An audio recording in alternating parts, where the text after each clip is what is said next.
Professor Arantes, quanto à questão do PIB, aliás, dos royalties do petróleo ligado à educação, isso aí, Paulo Rubens Santiago, deputado federal pernambucano, falou que vai demorar um pouco. Podia explicar como é isso aí? Essa questão dos royalties do petróleo, Jaores, a gente percebe a falta ainda algo objetivo, né, para que esses royalties sejam destinados efetivamente para a educação. O ano passado, na campanha em defesa da educação pública, estava sendo destinado 50% da questão do pré-sal. E esse ano, esse percentual ele é aumentado e, infelizmente, ainda não há uma definição concreta sobre essa situação. Por isso que há essa paralisação, por isso que há essa cobrança dos sindicatos filiados à CNTE para que o governo, para que a Câmara de Deputados, para que o Senado aprove, né, leis que fundamentem todo esse destino para a educação. E temos também, em contrapartida, a questão até do PIB. Sim, né? Nós temos o quê? Em torno de 4 a 5% do PIB que é aplicado na educação hoje, e a extensão dele é que seja 10%. É pena que o Plano Nacional da Educação ainda não foi votado concretamente, e nos seus primeiros 5 anos seria de 7%, e depois teria extensão para 10%. Então a gente vê que são questões fundamentais que ainda estão presas no Congresso Nacional, que faltam ainda ser votadas. A questão do piso, né? Nós temos ainda muitos municípios que não cumprem a lei do piso. Nós temos também a questão da carreira, e especificamente em Pernambuco, nós temos uma carreira prejudicada, congelada, né, com os salários e a variação ainda congelada. Nós temos os técnicos administrativos com salário congelado, nós temos os professores que trabalham em escola de referência com gratificação congelada, nós temos vários pontos que também tem a ver com a questão da carreira e da jornada de trabalho. E quanto àquela equiparação entre os professores nível médio e os professores nível universitário, o governo do estado está fazendo uma grande injustiça nisso aí. Quem é que responde sobre isso? Essa é uma das questões básicas a nível nacional, porque a lei federal do piso, ela não contempla a carreira, né? O valor do piso é para o professor que tem nível médio. Porém, o professor que tem nível superior fica a cargo dos governos municipais e estaduais como vai tratar esse professor, porque não há nenhuma regulamentação a nível federal na carreira. Então, essa semana nacional em promoção da educação pública tem como um dos pontos de reivindicação a regulamentação da carreira do professor, para que o professor de nível superior ele não fique recebendo o salário do professor de nível médio. Quer dizer, aquilo que é piso não pode virar teto, que aqui em Pernambuco está acontecendo isso em outros estados, não é só Pernambuco, mas Pernambuco com especialidade. Então, a CNTE ela cobra uma regulamentação para que o professor de nível superior ele tenha garantida a sua valorização. Aqui em Pernambuco, no governo anterior, essa diferença era de 37% no plano de carreira. No governo atual, essa diferença caiu para apenas 5%. E agora, há 15 dias atrás, o governo propôs baixar isso para 1%. A categoria teve que ameaçar a greve para poder segurar. A diferença entre o nível médio para o nível universitário, superior, 5% somente de salário. 5% apenas em Pernambuco. O que já foi 37%, atualmente está em 37%. Então, e o que é que vocês dizem disso? Um governo que teve um palanque com um discurso socialista, fazer isso com os profissionais da educação. Será que ele está querendo levar o socialismo a esse ponto de igualar o salário de todo mundo? Chega a esse absurdo? O socialismo entra na questão da hierarquia de um profissional, a equiparar todo mundo, ser todos iguais? Antes de tocar no ponto específico do governo, veja o tamanho da importância da questão nacional para regulamentar a carreira. Já existe um projeto no Congresso Nacional para regulamentar a carreira e a viabilidade disso é que entrava no pensamento dos políticos. A proposta é que seja 50% a diferença do nível médio para o nível superior. Aqui em Pernambuco, com esse novo governo, nós tivemos sérias perdas salariais. Os ganhos salariais que nós tivemos ao longo das décadas Muitos desses ganhos foram retirados agora, como esse rebaixamento da diferença do nível médio para o nível superior, foi uma das perdas fortes. Tivemos rebaixamento nos índices do plano de carreira, não é? Rebaixamento nas faixas, rebaixamento nas titulações. Então não tivemos sérias perdas nesse governo. E infelizmente esse governo ainda paga o pior salário de professor do Brasil. Quer dizer que o governo de Eduardo Campos é o que paga pior os professores? Atualmente né? Nós inclusive estamos preparando uma tabela baseada na tabela da CNTE, onde nós mostramos claramente e provamos que o governo de Pernambuco continua, né? Até porque esse governo assumiu com a promessa de que uma das coisas principais do governo em relação à educação era reverter isso aí do governo anterior. O governo anterior já pagava o pior salário do Brasil. E hoje o governo continua pagando, liderando, minimamente falando, com o menor salário do Brasil, continuamos nessa miséria. Em que isso cai o nível de educação no nosso estado? A gente sabe que a qualidade da educação ela é influenciada por diversos fatores. E não só a educação, qualquer tipo de trabalho, se você tem um funcionário mal pago, você tem um funcionário maltratado, é normal que a satisfação dele, que a motivação não seja aquela satisfação necessária, isso é natural. Isso não seria só o professor, qualquer funcionário. Então se você tem um professor mais mal pago do país, né, e também o mais cobrado, com cobranças muitas vezes até sem nexo, até porque as cobranças não são discutidas com a categoria. Então fica difícil você querer educação de qualidade, até porque as últimas notícias sobre a situação educacional de Pernambuco são das piores, né?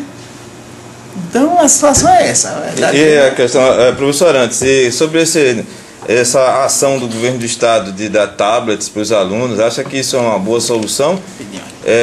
Porque eu soube que está dando tablets para os alunos sem ter um treinamento até mesmo dos professores.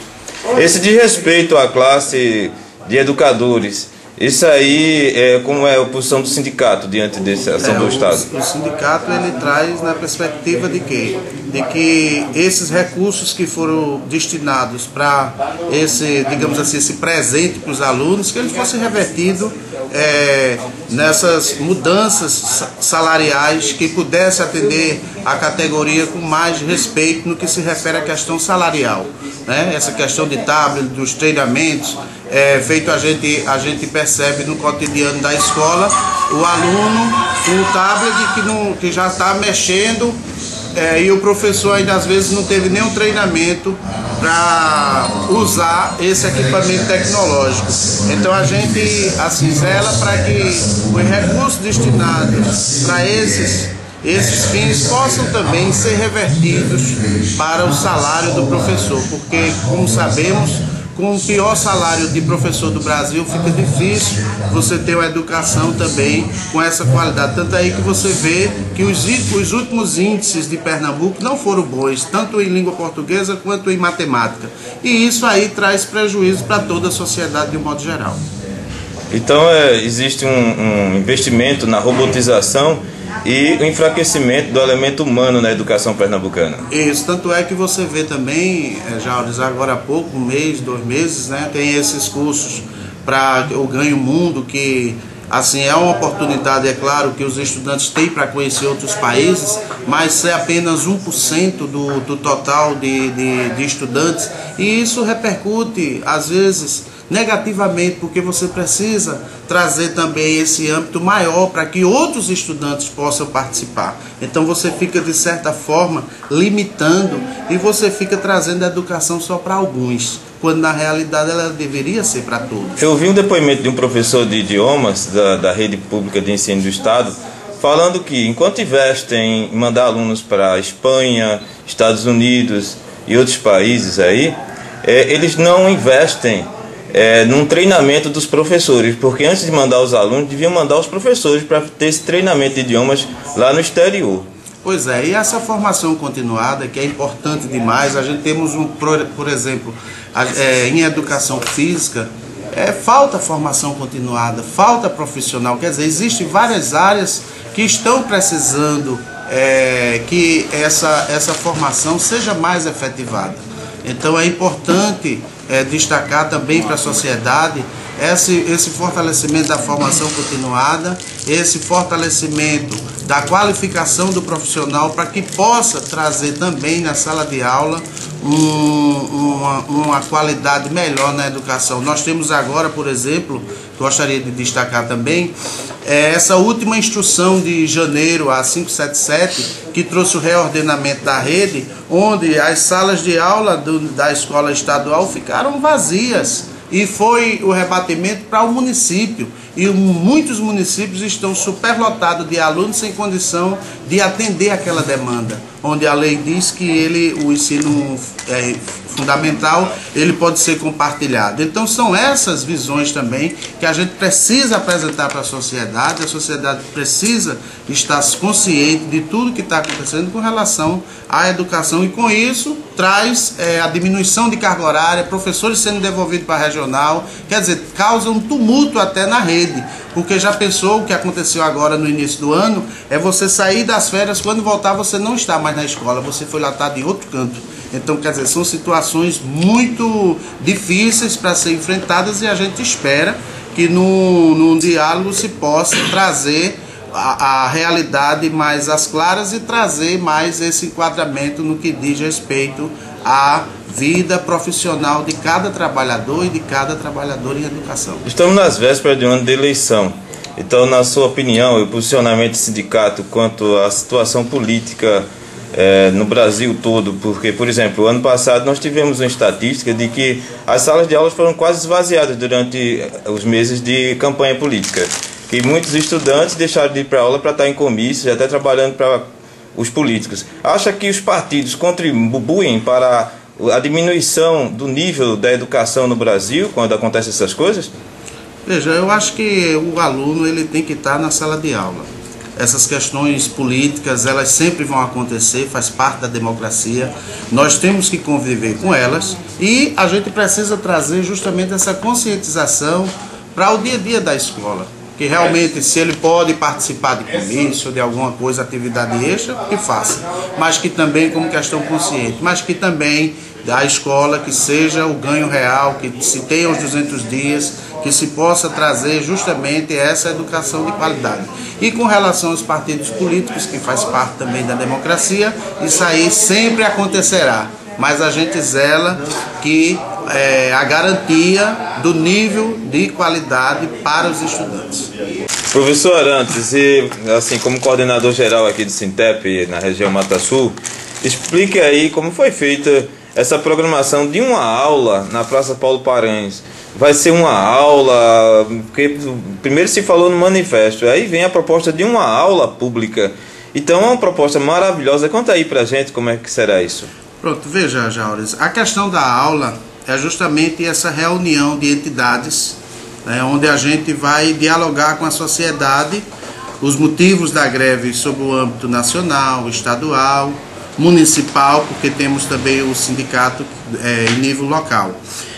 Eu gostaria também de dizer que nessa aula pública, que está intitulada aula pública, a gente vai ter o quê? Atração cultural, que foi sugerida em reunião com a coordenação aqui na sede do Sintep, a qual a gente enviou ofício solicitando a participação do grupo teatral, cultural, do Grucalp, que a gente de antemão agradece.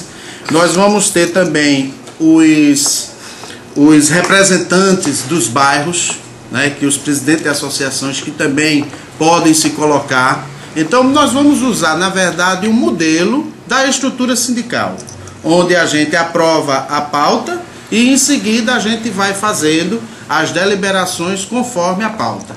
E até a parte dos encaminhamentos, a parte da solicitação da entrega do abaixo-assinado, onde nós vamos sair em passeata, até a Gerência Regional de Educação para fazer a entrega junto com essas lideranças, protocolar na GRE a entrega do abaixo-assinado. Então, assim, vai ser um momento muito importante para a sociedade, onde vai ser esclarecedor, ao mesmo tempo vai ser didático, a partir do momento que você vai trazer especificidades sobre a greve e sobre como é que está o trabalho digamos assim, até sindical, né? Nós podemos até dizer assim, na Regional Mata Sul. Então a gente de antemão agradece a participação de todas as entidades e agradece a população em geral em ter contribuído para assim, engrandecer, digamos assim, o evento dessa aula pública que será realizada no dia 23 de abril como primeiro ponto amanhã, como primeiro ponto da semana, da 14ª semana em defesa da educação pública de qualidade. E a questão da AGRE Mata Sul, esse prédio que não foi ainda construído, a AGRE num prédio alugado, e que ações esse movimento pode fazer em prol dessa construção? Pronto, inclusive dentro da proposta do abaixo-assinado, além das escolas que é prioritariamente, né, tem o caráter prioritário, nós colocamos também essa construção ou reconstrução da gerência regional lá no bairro de São José. Continua lá no prédio, né? Porque o prédio não foi derrubado pela enchente. O prédio não foi derrubado, então a gente acredita que deve ser reconstruído no mesmo local. Tendo em vista até a questão das barragens de início, foi dito que nada seria próximo do rio, agora o discurso já foi modificado por conta dessa idealização das barragens. Acredito que os prédios... Mas o prédio da AGRE é um prédio enorme, ele nem sequer foi limpo, ainda está com lama.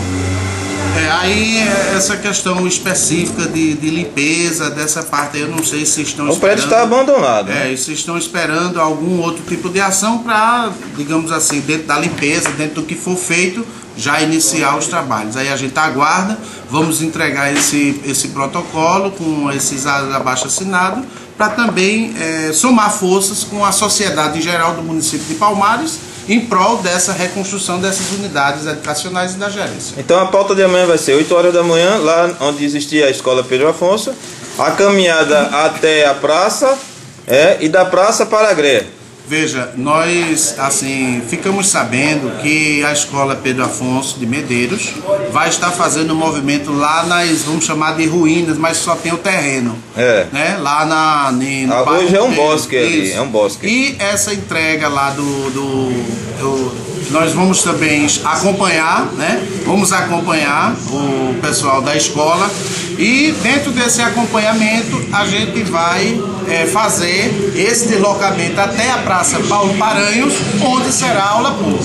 Então a gente encerra as atividades com a passeata, entregando na gerência o abaixo. Professor Valdemir, coordenador do Núcleo Municipal do município de Chechel, Sintep, do Sindicato dos Técnicos de Ensino de Pernambuco, e vai falar conosco sobre a situação desses núcleos aqui. Quantos núcleos tem aqui na região Mata Sul?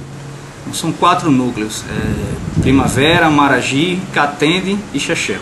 Por que Palmares não tem núcleo? O Palmares tem seu sindicato próprio.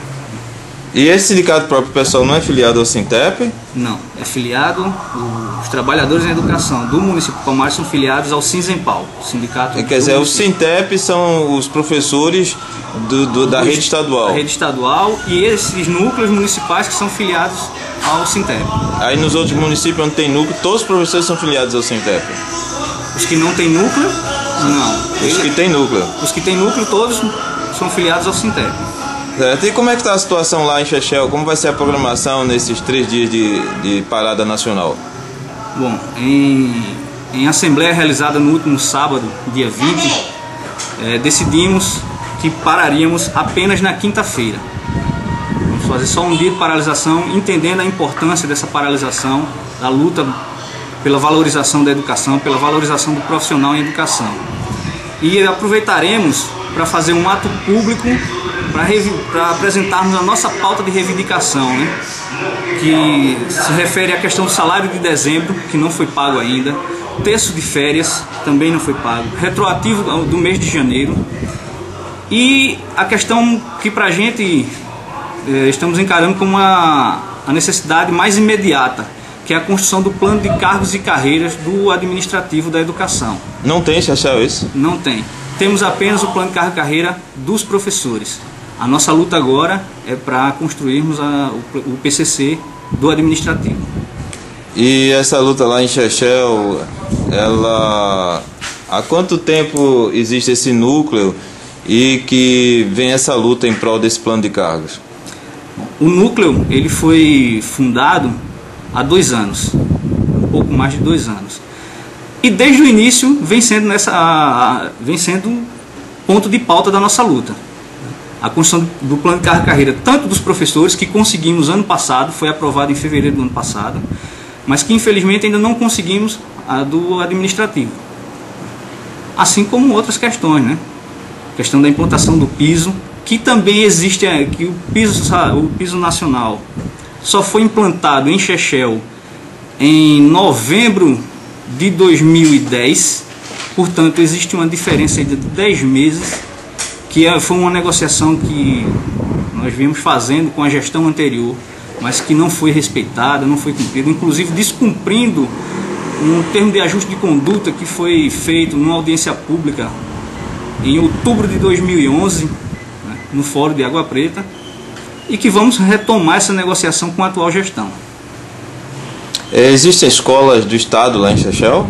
Existe sim, uma escola. Essa escola tem aulas assim nível médio e nível fundamental ou só nível médio? Olha, não sei informar. Aí você é funcionário... Eu sou funcionário do município de Chechel. Certo. E aqui em Palmares, esse pessoal do Chechel vem participar dessa parada, dia 23, aqui em Palmares? Uma comissão estará presente aqui na terça-feira, no início da programação. E na sua opinião, em que vai influir essas decisões em nível municipal sobre essas questões de royalties, do PIB e essa questão da equiparação de salários em Pernambuco? O município de Chechel, ele está defasado como os funcionários do estado ou está pagando certinho? O piso está sendo pago corretamente para os professores. A defasagem está no que diz respeito aos trabalhadores do setor administrativo da educação. E a gente espera que essa paralisação venha pressionar as autoridades a ter uma nova visão em relação à educação, né? Valorizar mais o trabalhador da educação e investir na educação.